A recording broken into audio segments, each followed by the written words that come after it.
na Israël, ba koti na tombeau ya Jésus autant a bien Bible pasteur. Ba lobi le tombeau est vide. Pasteur a koti na tombeau komi kolela. Ozolela ebembenini pasteur. Yesu c'est quoi? Azate na tombeau pasteur. Ozo fingisa corps de Christ. Ozo zongisa ye na morgue. Yes, ya bima morgue. Na mabela azate tombeau est vide. Na bandimi pe. IHP Media, la chaîne qui vous édifie.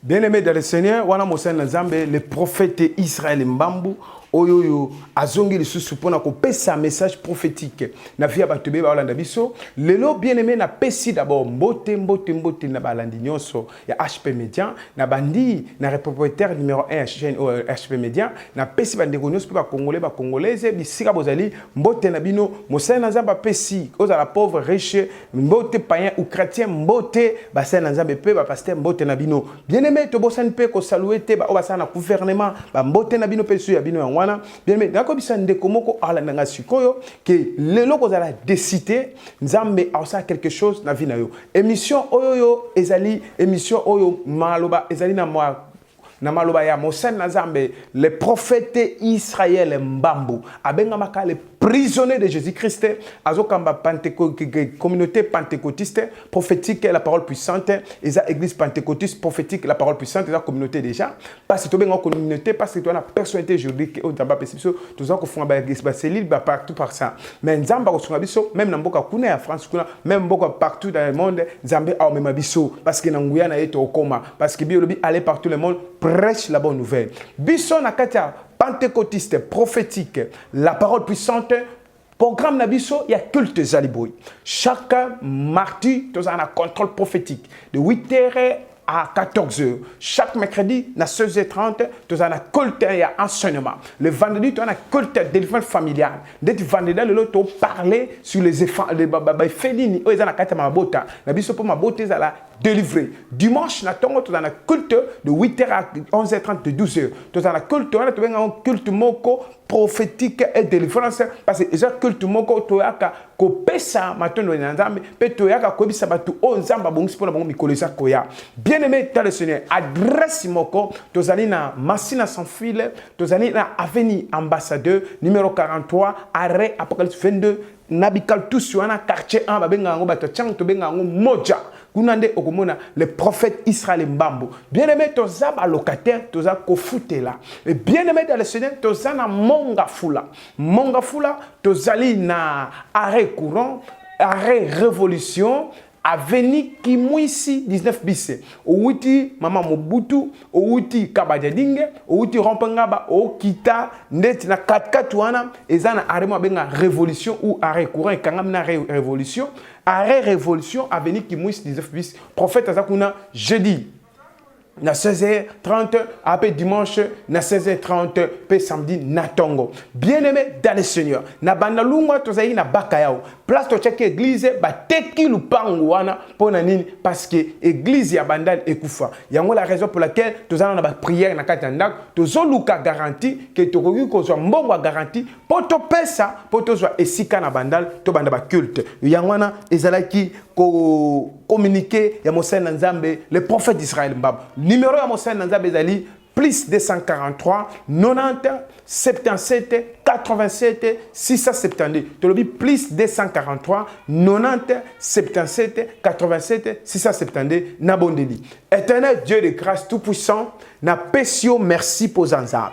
Na lobi ko Zanzambe o leki likolo na nyoso. Na lobi ke yo muto ponanga obenganga. Tika ete na mwa o bana na Nzambe ke miracle na Nzambe e mata e simba yo. Na kombo na Yesu Masia kolo apambola yo makasi. Le prophète a parlé thème moko oyo olobi amen. Le prophète a parlé thème moko oyo azolobela si la enlèvement. Bien aimé, enlèvement est important na vie ya mutu nyonso. Tozali na livre ya Il y a Apocalypse chapitre 20. Balobi, puis je vis descendre du ciel un ange qui avait la clé de l'abîme, si une grande chaîne dans sa main. Il saisit les dragons, les serpents anciens, qui c'est le diable et Satan. Il y est pour 1000 ans. Et les jetant dans l'abîme fermé, et cela entrait au-dessus de lui, afin qu'il ne séduise plus les nations, jusqu'à ce que les 1000 ans soient pas accomplis. Après cela, il faut qu'il soit délié pour un peu de temps. Et je vis du trône, et à ceux qui, et si donner le pouvoir de juger, et je vis les âmes de ceux qui avaient été discipités à cause des témoignages de Jésus, à cause de la parole de Dieu, et de ceux qui n'avaient pas adoré la bête ni son image, qui n'avaient pas reçu la marque sur leur front et sur leurs mains. Il revient à la vie. Il régnera en Christ, avec Christ pendant 1000 ans. Hollandi. Balobina, verset 6. Errez les saints, ceux qui auront part à la première résurrection. Bien-aimé, Babi Essengo, naba oyo, bakomata, na première résurrection. Nangina lobela sur l'enlèvement. D'abord, enlèvement c'est quoi? Enlèvement est un nini. Signification, il y a enlèvement. Est un nini. Tout ça qu'on a enlevé, to kende wapi. Avant de parler enlèvement, il faut te parler paradis. Pour batu mususu balobi paradis et anase ya mokili oyo. Terrestre nenge Adana a Eve bande ko vivre. Ba ko za na raison muke ou ba ko za pe na raison te. To meki ko expliquer. Na kati ya Bible la nanga bien. Jésus tangu azali koya na mokili ba ki ko pesa message à Jésus qui c'est qui bange. Ange abandobimela n'importe qui te. Abimela qui Marie. Abisi Marie, Marie abangi pour amoni ange. Soki Zambe atindi moi jelou ayelio message. To ange soka bimelio conséquence ni netaka nasima. Marie a prié quitter pour ange abimela. Je pense à bandor sala musala. Ange abimela bisi Ozui grâce parmi abasignoso katnayo obota mwana moko babenge fils du Très-Haut comme on est Jésus-Christ. Côté à Zacharie a cueilli prière, azo prier dans le temple, ange abimeli Zacharie. Abissier Zacharie, tu enfanteras un fils. Tu donneras les noms des gens. Arobenga ma boy. Zacharie a douté dans le message. Ange abissi Zacharie. Musala onga na salaka. Oye bien, oti. Tiko koma miwe. Okoloba, tim ko le prophétie qui s'accomplit. Zacharie bima na temple, aoloba te bat balobi ke akutani na Nzambe. Voilà. Zacharie akutani na ange atiki na défaut. Ahela qui message. Marie akutani na ange, mais ange atiki Marie na défaut te, mais atiki na bonne nouvelle. Landa bien. Jean aye Kokota albumas ya Elisabeth. Maman est comme Elisabeth, abote Jean. Elisabeth na Marie bazai comme bandeko. Marie kota Elisabeth, tant ba pesa nimbote, moi na Elisabeth a bougé. Elisabeth a lobi na senti salutation na yo et bouger moi. Habite que nzoto ne bouger, mais abi moi na libuma bouger. Na libuma Elisabeth, Jean zalaki, na libuma Marie, Jésus-Christ zalaki. Elisabeth a boti mutaliboso, Jean. Jean, na place à faire dans nanda, a été na désert, a allé à sauterre, a allé à miel sauvage, a été bilamba moko, torobe ngamo bilamba ndenge ni torobe on attend o.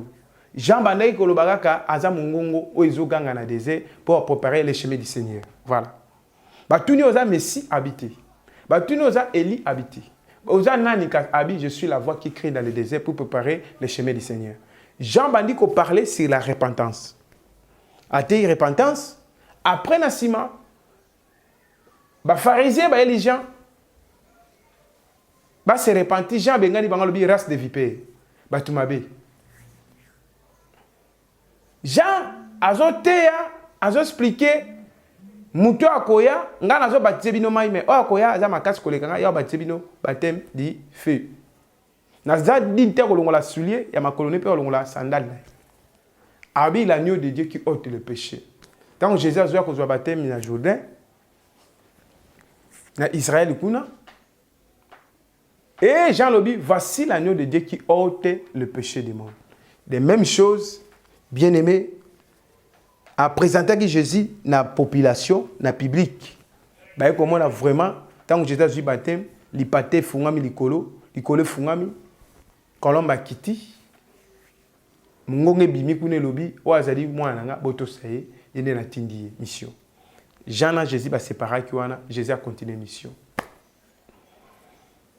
Bible lobi Christ a lobi cherchez premièrement le royaume des cieux. Le royaume des cieux c'est quoi? Le royaume des cieux est nini? Babotamaka mwana na nzambe te mais bakomaka nde mwana na nzambe. David alobi papa na nga na mama na nga babotinga na se ya lisumu. Yokanga bien. Tangu David azolo babongo aza sûr ke abotamaki na lisumu. Yo pe oboti mwana no na lisumu, papa na abota na péché, abota na ba problème. Obotama mwana nzambe te ato boza mwana pasteur, ato za mwana mama pasteur, obotama mwana nzambe te. Babotama mwana nzambe te mais bakomaka ndi mwana nzambe. Babi à ceux qui croient à son nom. Il a donné le pouvoir de devenir enfant de Dieu. Jean chapitre 1, le verset 12 à 13. Alobi boy. Pour comme moi dans Nzambe, il y a des normes, il y a des principes qu'il faut respecter. Voilà.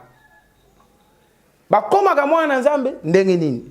Apocalypse 3, verset 20 lobi. Voici, je me tiens à la porte, je frappe. Si quelqu'un attend ma voix, ouvre la porte et je rentrerai chez lui. La porte que Apocalypse a là, c'est le cœur. Mutema ya mutu. Tolongwe kuna, tozongi na chance toujours. Babi, au commencement était la parole. La parole était avec Dieu et la parole était Dieu. Et la parole était Dieu lui-même. Tout à l'heure, toujours on a livre Jean. Pour la ligne version Jean, ma casse, on comprend ma caméra bien enlèvement. Jean lobi lissus que Jésus a loba. Thomas a tourné, montrez-nous le chemin. Alobi, je suis le chemin, la vérité et la vie. On l'a dit. Jésus-Christ est alobi. Bible parlait encore. Tokei na livre ya Romains chapitre 10 verset 9 à 10, au 8, 9 à 10. Babi, si tu confesses de ta bouche le Seigneur Jésus, et si tu crois dans ton cœur que Dieu l'a ressuscité des morts, tu seras sauvé. Ndenge mutakoyi koyamba Christ comme Seigneur et Sauveur ayambi Jésus-Christ a commis moi na Nzambe aleki na baptême avant le kana baptême ayambi na Jésus-Christ a confessé ma soum na ye après na kosima confessé ma soum eza ya kala eza la sika a confessé nyos na ya bosana te alobi kaka Nzamba limbisa ma soum nyos tango a confessé ba memie na baptême azui mai baptême ya libatisi ya mai pour na libi olobi ceux qui croient en son nom qui sera baptisé sera sauvé. Marc chapitre 16 le verset 14 13 14 à 15 à 16. Olandi Yohana. Bible lobi ke tango zo baptême ya mai après na sima bako tcheye maboko pour zo baptême du Saint-Esprit ou abenga on parle position d'humain. Mais l'époque de la Bible, l'époque de Paul, l'époque là, l'époque pas l'élo, bah païen, bah qui baptême ya maïté, mais bah comment il est baptisé par le Saint-Esprit et même qui trouble les disciples à Jésus. Comment bah on va dire baptême ya maïté mais bah il est baptisé par le Saint-Esprit. Cours ya parlant en langue et pe sa makate. Oh, parlant en langue faut appeler ça cours nango te. Ezaka cours te. Bah bengango le baptême du Saint-Esprit. Jésus dans Matthieu, je pense que chapitre 28, ceux qui ont la mémoire, le verset 19, 18, 19 à 20, 21. Balobi kuna bien. Jésus tangwa sekui Je pense que dans Matthieu chapitre 28, le verset 1er, Bakuti tombeau vide. Tant que Jésus a secoué, la Bible parlait clairement. Que balobi clairement, balobi que non, que Jésus tant a secoué. Et là, on n'est pas ça qui ne connaît. Jésus a bimé li bango, liboso Thomas. A quel côté la cimetière pour basi ba mona ki li sait quoi Jésus ça ba maman. Bana basi ba ke ba zayi na parfum na bango cher, ba ke no momé, ba kuta tombeau vide. Na troisième jour Christ a secoué. Ba koti na quatre anges apparaître lobi bo bangate. Qui met dans zambé zaliko na bino parce que muto yo boy ko lukaza parmi ba vivant azar até na séjour des morts. Comment boko luka mutabo moy boko no lukaé na séjour des morts? La raison pour laquelle nous avons expliqué avant la côte de la révélation. On a donc une introduction et un message. Nous avons fait explication. Au côté de la révélation, c'est sans expliquer, peuple. Yo kanga bien. Marie, ange abimé le bango, Marie Mandala, Marie Mandela, Marie Bele Bele, Guna, Banabasi. Bango de Basimba qui ministère. Bazongi ko ebisa bana mibal que Christ a saté na lilita a sekui. Hey! Thomas fongala kenema akemba na moment wana Christ abani ko paraître partout na même heure même temps ba ke ko kuta be akuti bilamba pamba amoni ke tombeau vide ya kansi moi ange la ko bimele ange abimeli était na moment wana ndeko nanga landa clairement et là on est pas saki na moment wana azongi ba ekolwa wi balobi ya solo asekwi bakangi porte ba so na kati batala bien boye. Et là, on n'est pas ça qui. Batala boye. Jésus-Christ a côté sans fond la porte. Apparaître dans la carte na bango. Abi que la paix du Seigneur soit avec vous. Bango abi fantôme. Oh, fantôme ti. Abi fantôme alia kate. Bolu kelanga loko alia. Alexi ba maboko yango. Na sekwi. Baluke loko kolia ba pesier allié. Abi si bango na esaki bino na ko sekwa. Tanga zo bima. Et là, on n'est pas ça qui. Abi font la porte. Tant que font la porte, abi fantôme sur lumière et bêtier, mbalamoko a disparaître. Mais ngana zana bino. Bangi ba simba bité bo toucher ngate. Na c'est aussi mabo pour moi na fantôme te na liaki déjà. Et c'est ngana ki habité to kende ko tlak sa habité ngaza ka bongote ngaza lolende te. Jésus abi c'est ngana mata pona tinda Saint-Esprit aya. Tant Jésus a mati de Saint-Esprit aye koya na sima. Tant que na sima, eloni n'est pas ça qui ne konanga. Yoka très bien eloni est passé à. Tant que Jésus aye amati amataki batba fuka ba otala babi babi mungonga bibi pourquoi boka mo ndenga mati ndebo moni amati bo moni pas kozonga ndengwana. Yoka eloni ezo passé à na Bible. Landa siko wana za histoire to comme siko na mama na likam otolo bela enlèvement. Na livre Apocalypse Muto amona ki makambo koya eza deux personnes. Il y a le bosso Jésus-Christ. Christ a parlé ba signe ya temps de la fin.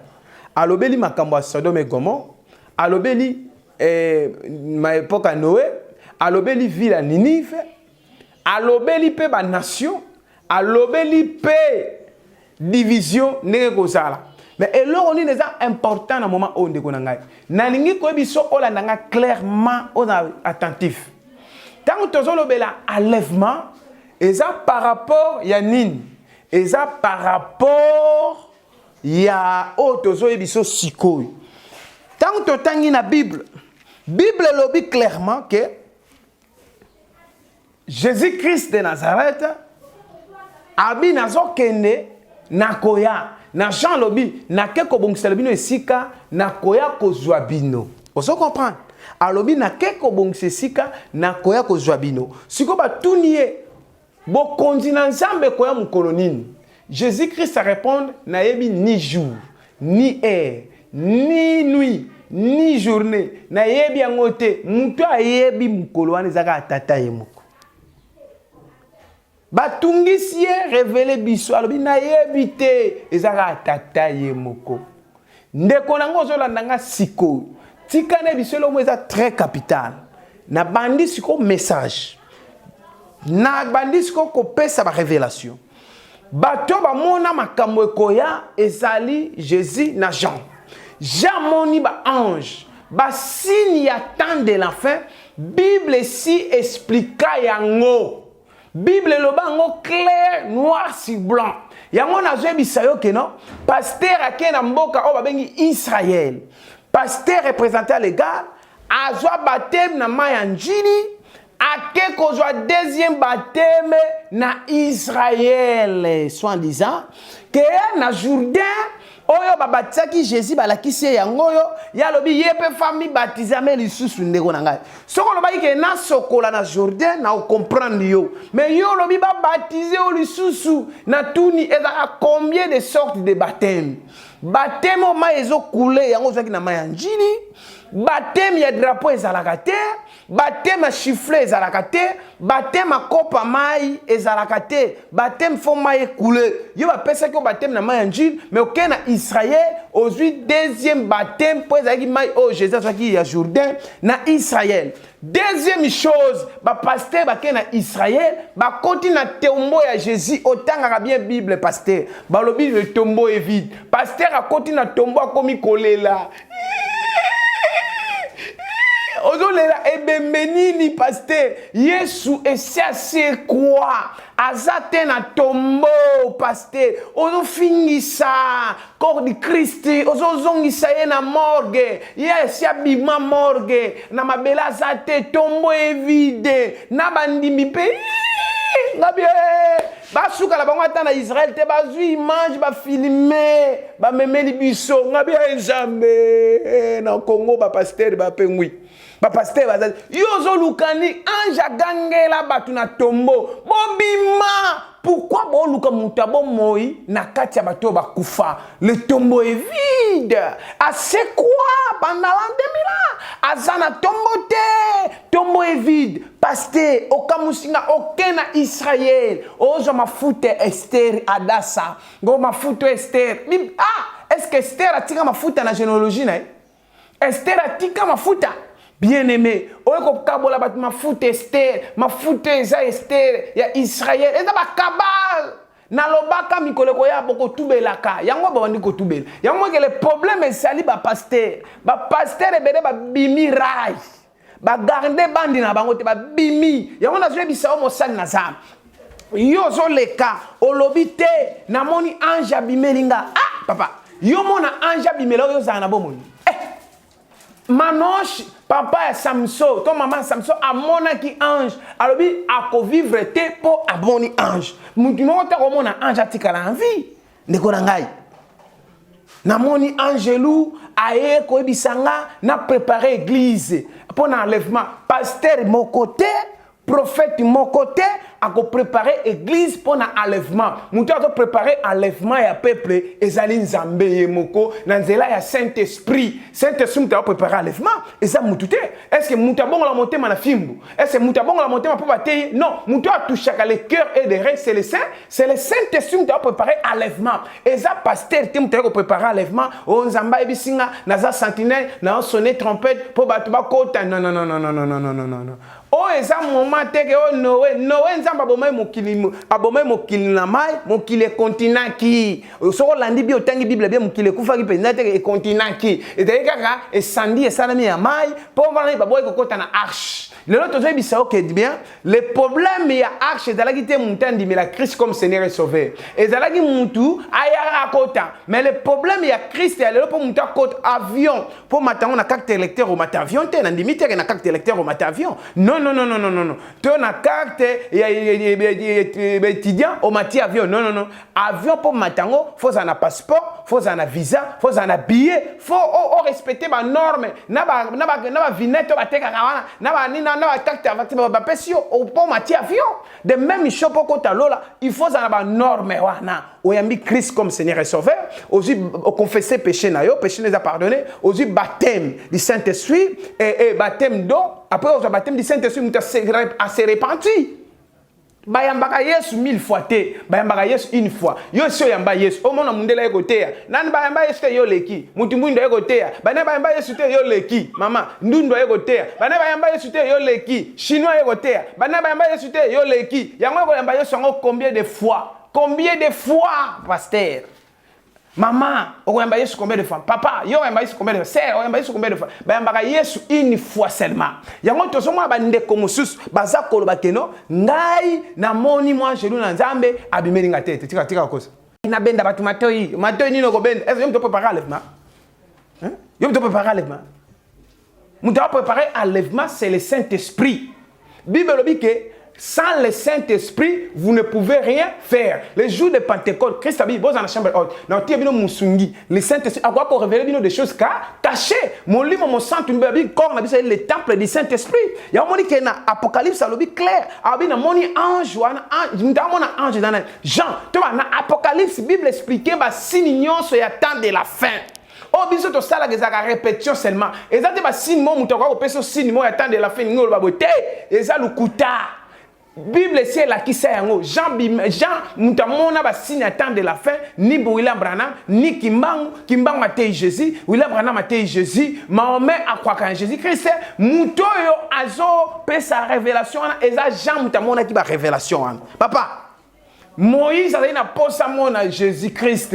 Amona mukongwa pamba. Abadibise muto amona kanzambe atika kabongote. Tala Jacob ayo litena ange. Amona telonga ange te mais ange atika na défaut. A coinsaye Jacob a comment tambo na défaut. Tala Paul o babengi sol de taxes. Tanga ke oboma ba chrétien akutana Jésus na nzira Damas. Mais amona Jésus tamona ka lumière. Ayo kaka voix ya pamba. Bien aimé tika na bisoko eloko eza important. Soko yebisinga ke no prophète na mona Jésus Christ abise te. Papa, Jésus Christ Christ yo mona qualité yo mona yo kande voix au mona la lumière hein ebele bazo landa ngai awa oh na moni trompette beti moi je lo lobi nanga batu nso bakokufa bakokosela bato babele bakufa makambu ote na mona ki papa Alain na mona ki Marie Misam na mona ki Charles Mombaya bongo mona ki Abraham te. Hein? Comment au monde kaka Abraham te au monde kaka papa Alain yango monike po yebi Abraham te au monde na film qui t'a dit que o balakisa na film les Abraham te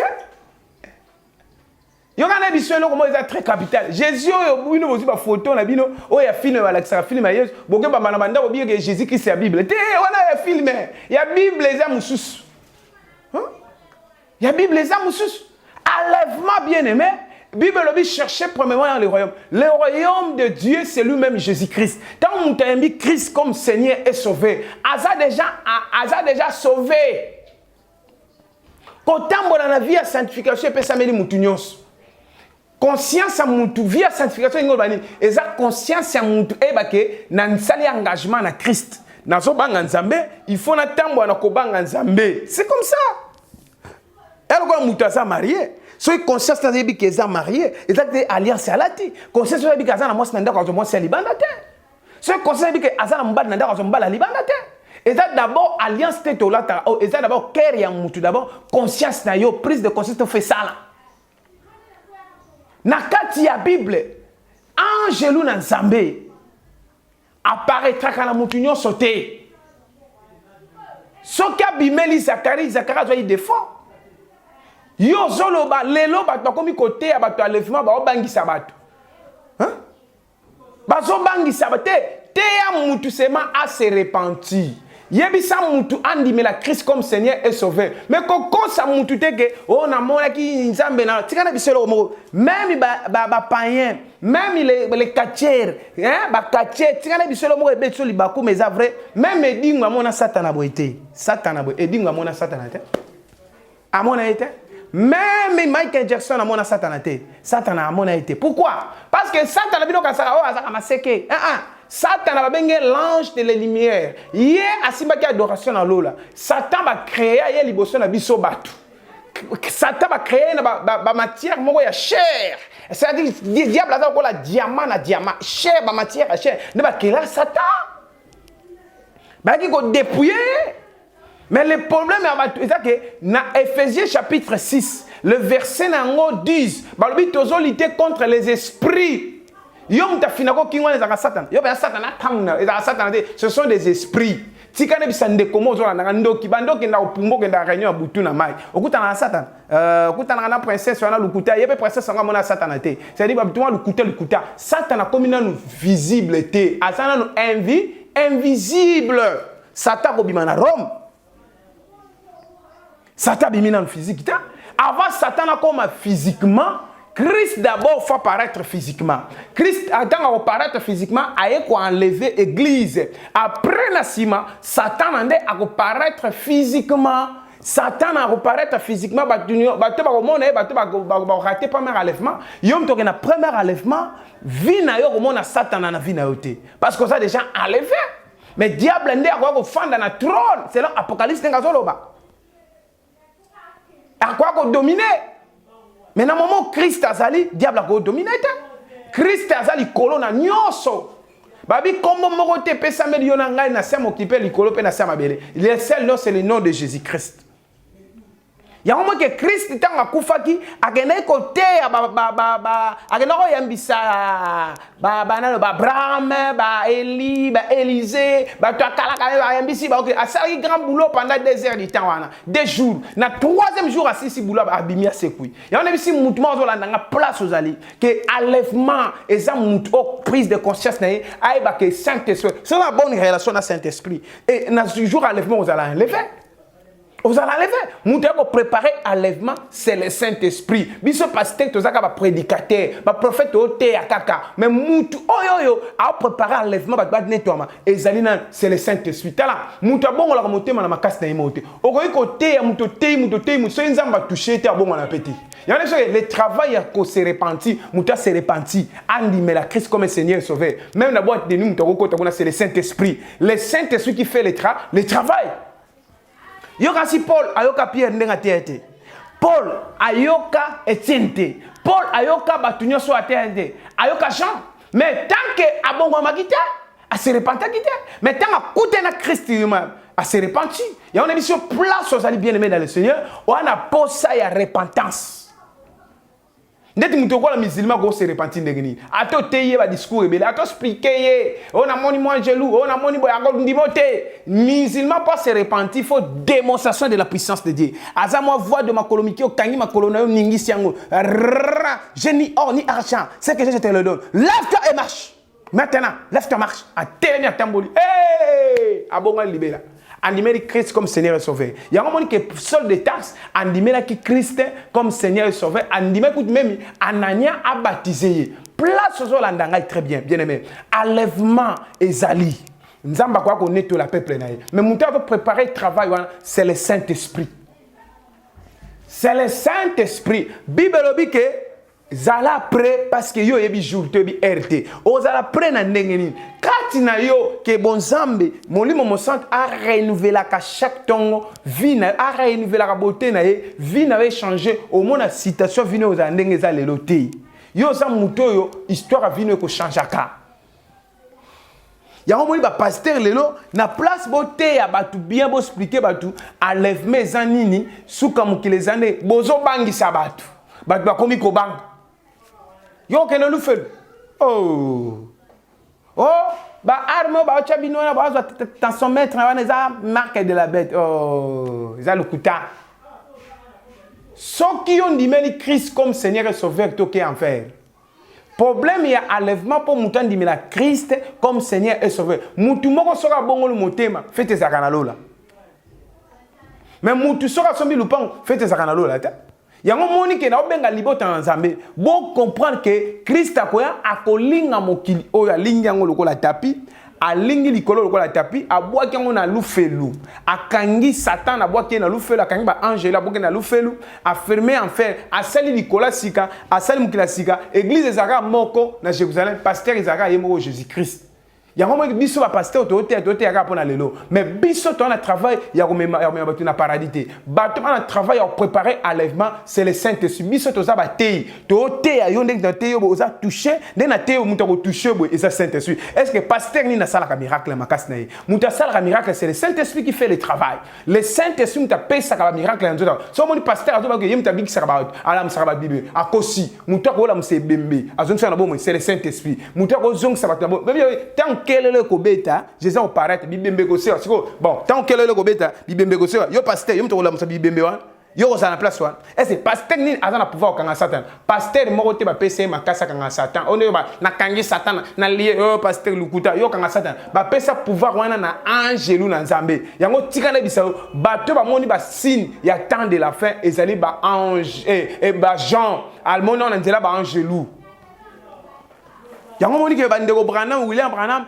a kosi batu misusu ke o na moni anja do beta fanfara papa benga William Branham lukuta William Branham o molo ba yemta koma apocalypse non ba Branhamiste ba richi na bango non ce n'est pas bango ba komi apocalypse et ça bango te muta komi apocalypse c'est Jean Jean muta komi apocalypse muta moni makambo zo ya Jean pasteur prophète nazo biso clairement côté à makasi ngo bate kozana nzambe koloba malembe pe ngo bate kozana nzambe le problème ezali que ezala sur place oyo telema na nzambe tika libota na nzambe ba comprendre que tant tozali eza tant mutunyo fa tanga bible mama zala peuple hébreu azali que to ba loba likam ave fiona da bible parce que makam susu ba to loba eza dignité ba pesa prophétie mon boya mwana moka mukie a bible lobi na ba to mela suki ba fonga la bible mona suki na kati ya bible so ya melango e kanga malade wana lukuta mwana na mukie bana mso miki ba ko se ka poza mukie babi o so tobike nzamba kuta na ba ndima poza bébé bana mso miki bo mona ndokia butu tala avion munene ba osimbisa ke na mbanda ka Guadeloupe ka so na Kinshasa ça dit yilo ka se mwana na nzambe non c'est faux ya on a vu sur place aux ali bien aimé dans le Seigneur le problème il y a enlèvement et ça problème il y a Saint-Esprit mon sala homme t'a préparé c'est le Saint-Esprit tant le Saint-Esprit siko a aussi sa préparation à enlèvement de Christ aïe Christ a dit tant que ya zalina noana moyen ngana ezate faut Christ Saint-Esprit mata pour Christ aya ya on place aux ali tozana on a molimo mosa ndenge kaka mona ki Jésus atambola ina ba disciple hein ndenge biso pe totambola na Saint-Esprit ndenge kaka ba Pierre batambola na Jésus ndenge biso pe totambola na Saint-Esprit aza camarade so la mutu na temps faut dire bonjour Saint-Esprit bonsoir Saint-Esprit mon ami fidèle aza camarade aza ami Saint-Esprit nda sala ka lisumu ekola te mutu azangi molimo mo 104 na lisumu ekola ka pamba kolanda bato hotelelo ba hotel habité tea a maîtriser makamute azo kanisa so ba pese mabonzebele bazo sunga yemingi nda zo mona ke aga grand prédicateur non c'est faux hein des fois azana batebele c'est faux na yebisi bino clairement même les sorciers ba mona Satan te Satan ba moni ta le problème Satan c'est invisible Satan a comme non visible te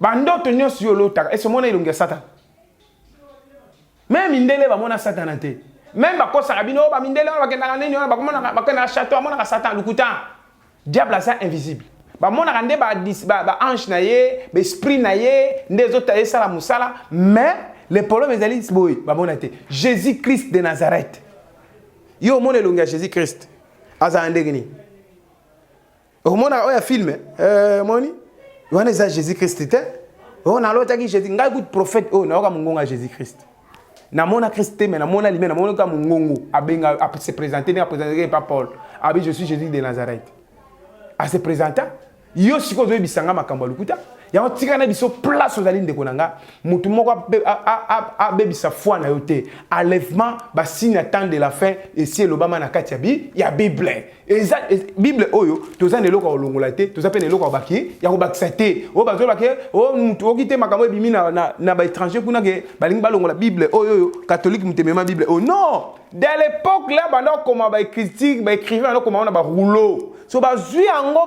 ba introduire ango boye et ça c'est catholique non ce n'est pas catholique hein le problème est que ba catholique et ça na des sango ba catholique musomo ba sango so ba charismatique ba tiza chapelete ba croire en Jésus Christ comme Seigneur et Sauveur ba on va croire que Marie mutabota ki Jésus Christ c'est comme ça ba croire kango c'est ça na sens wana place ne bazolo ba keno sambele la pona biso Marie o sambele la pona yo na ndengeni parce que Marie andenga za wana aza mutu mo aza sacré Marie aza mama aboti Christ et ben Marie a place ba kunda ba bien ngote Marie aza ange Maraza moutmo n'importe à avoir bassignon sous terre a trouvé grâce à sa mise à part qu'on compare Marie le roi la batignon non il y a une place aux autres dans nangai que ba catholique mususu ba croire en Jésus Christ comme Seigneur et Sauveur mais ça la religion mususu ba croire en Jésus et la religion ba ndima pas Christ tant ils croire en Jésus Christ aucun affaire pour que lu felu ezaka mutu aboya ko yamba Yesu okelu felu Ya on a biso que non, soko sali lisumu, na courageux te pour le sang masumu, mais soko sali lisumu les a pardonné. Nzambe fali misayo.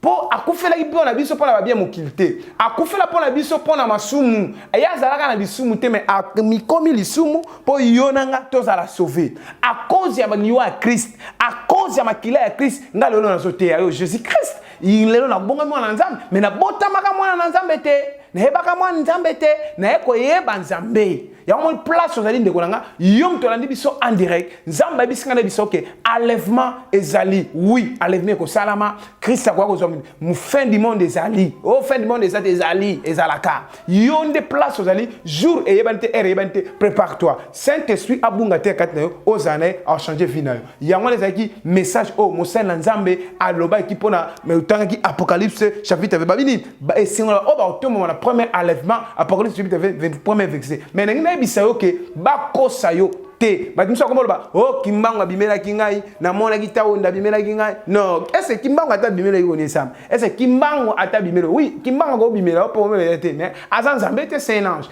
un homme de Dieu nyoso so akufa comme ange na bité ba pasteur à Lukuta un homme de Dieu à solo so akufi comme ange talande ti ba asal nzambe oh Eli na Moïse ba bimela Jésus Christ forme ba angelou ba bi c'est que yonde fo mata aussi ma coupe OK nango na lobela makama film ete na lobela na Bible to tenga na Bible balataki babiema na sens wana ya mo bi sika ozali bien aimé dans le Seigneur un homme de Dieu sera koufi comme un ange et en place aux alines de Gonanga Zambé alola a changé histoire à vino Kimbango a servi Zambé ba défaut Kimbango a tiki en ngota oh lelo ba toi Kimbangiste ba commencer à makamela bisala sandé na bango mais le problème ezali que yom tozola nanga siko enlèvement ezali prépare-toi toza ba pa na sia moi Jésus lobini je suis la lumière du monde celui qui me suit il ne marchera pas dans les ténèbres mais il marchera dans la lumière nous sommes les enfants de Dieu Jésus lobini je connais mes brebis et mes brebis me connaissent ma voix nangi sur la bonde là pona yo mtoto landa biso to parler sur enlèvement na bonde pona yo Nzambe asunga yo après na pesa numéro na contact mibal pe basi mikolo pe bana mike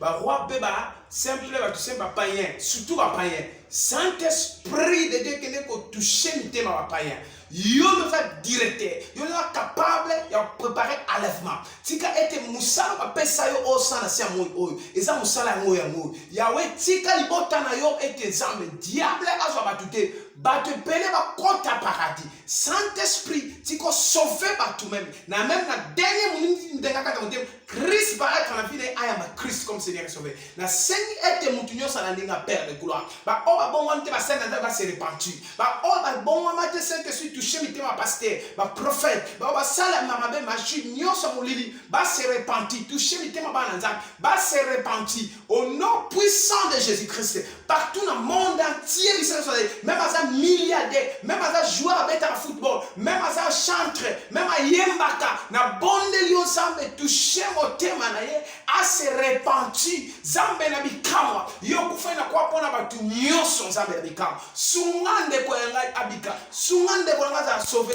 na paradis kutana na kombo na Yesu Masia amen ça va merci beaucoup to bondeli to lobi amen ko la pamola yo de petit numéro na biso ezali plus 243 90 77 87 672 plus 243 90 77 87 672 plus 243 90 77 87 672 Église pentecôtiste prophétique la parole puissante wala ezaki le prophète Israël Mambo oyo azaki na micro na bino na ebisi ndeko au place ozali soko ozwa baptême mai ozui oyamba Christ otubela masuno pe oza baptisé par le Saint-Esprit yo lo le fungamela o déjà kala okota lola na ebisi mosali na Nzambe pas oyenga te na balufu tika ngaka ma obangisa bana na ebisi bien yo kokota lola okota paradis ozala nani confesser à Jésus-Christ Saint-Esprit fana kaka dans lola ya wana enlèvement yo mata okomata okende to okuta na paradis que Dieu te bénisse merci beaucoup parce que batebele bakomi ko bangisa yo ko bangisa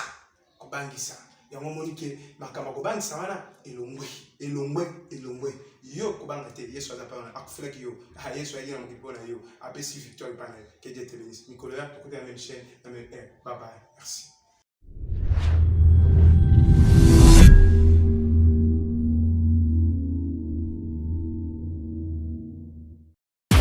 IHP Média, la chaîne qui vous édifie.